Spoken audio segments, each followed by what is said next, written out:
think for so long, this building has been a mystery to so many people. Even for the locals, it's been this island of impenetration. It's not a building, or it's not a landscape, it's a piece of city making. In the permeability that we're trying to create, it's all about public access. What's the history of the site? How do you create contemporary ideas that reflect what was there before? It's an exciting time to be here, and I think people feel it. It's a really nice vibe. Everyone's got to start looking at a much more ambitious idea of what this area of London can be.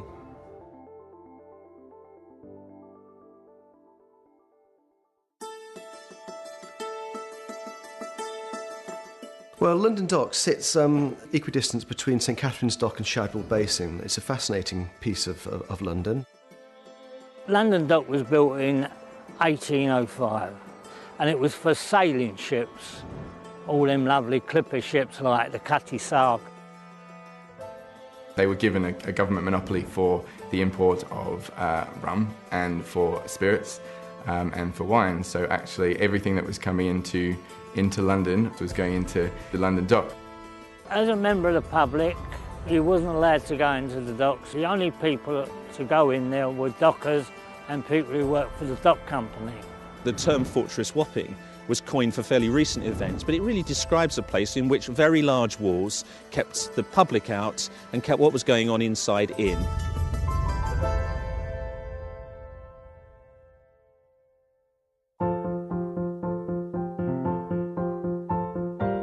Shadwell, Limehouse, Wapping, it's such a fantastic area. It's been torn apart and bombed and put back together again, and the people that come in, they find all kinds of treasures hiding away. In this area there are some amazing sort of cultural places. So as the economy in this country is moving towards creative economy and the knowledge economy, the arts and crafts have become more important and more integral to new developments. It opened up in 1933. It was built as a luxury cinema. It's a mix now of live music, award shows, weddings, exams, cinema screenings, a huge, huge mix.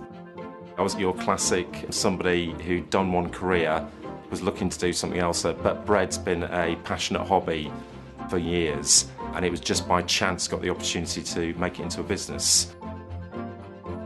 Our sole mission really is to keep the building open to the public, to conserve it, to put on public performances and use it as a community space, an education space, so essentially a mini art centre if you like. On a Monday I could be doing a film session with 15 string players for a television commercial or a feature film. And then Tuesday I'll be doing sort of a rock band.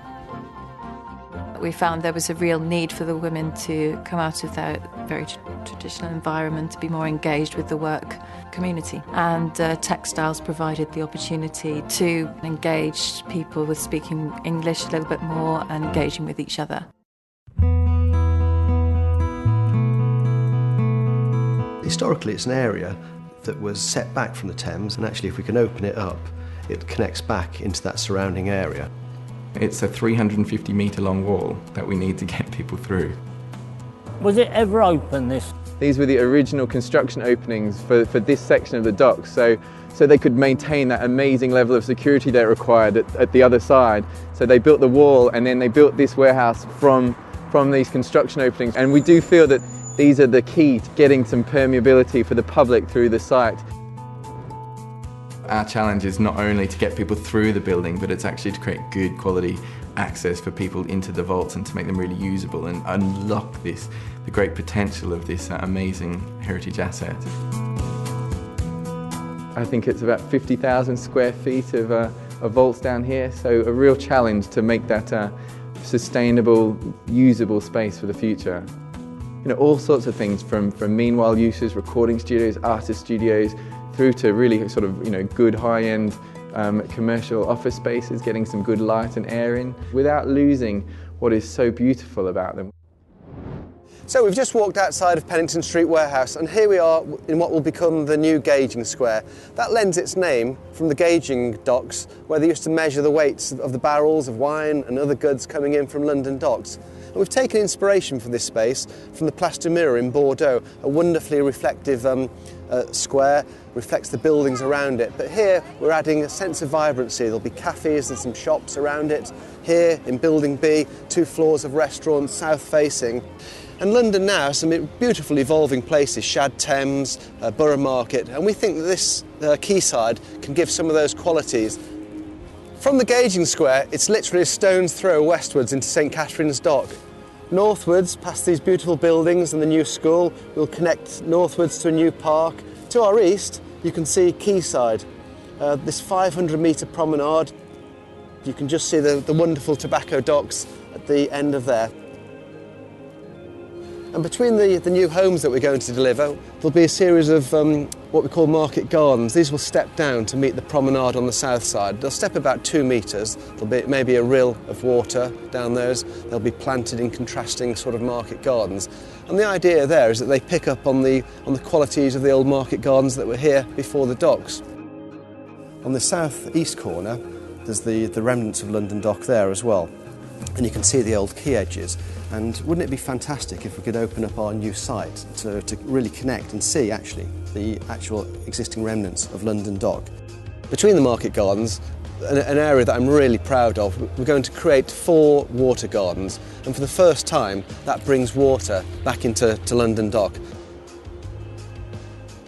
We work on a lot of landscape projects. We did Thames Barrier Park, 5 miles to the east of the site. And I think what's wonderful about a project like that, it's not a building, it's a landscape that you plant and it grows. And I could imagine the series of spaces in London Dock re-energising the surroundings and growing and changing.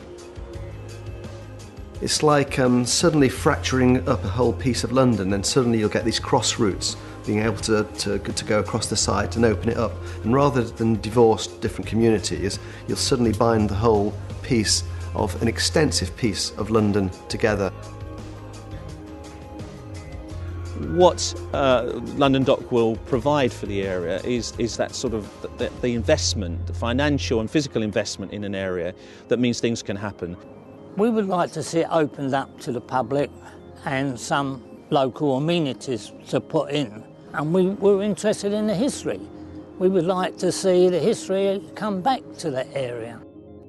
What I guess we'd really love to see was, you know, a really strong cultural centre, commercial centre that's really well tied in, really well used, a hive of activity, somewhere where people want to go on the weekend. For the first time you can imagine planning, thinking around events that could happen right the way across from St Catherine's Dock, right the way to Limehouse Basin, and from Wapping right the way up to Shadwell and beyond in Whitechapel. It sort of closes everything into one shape, and that has never been the case in history.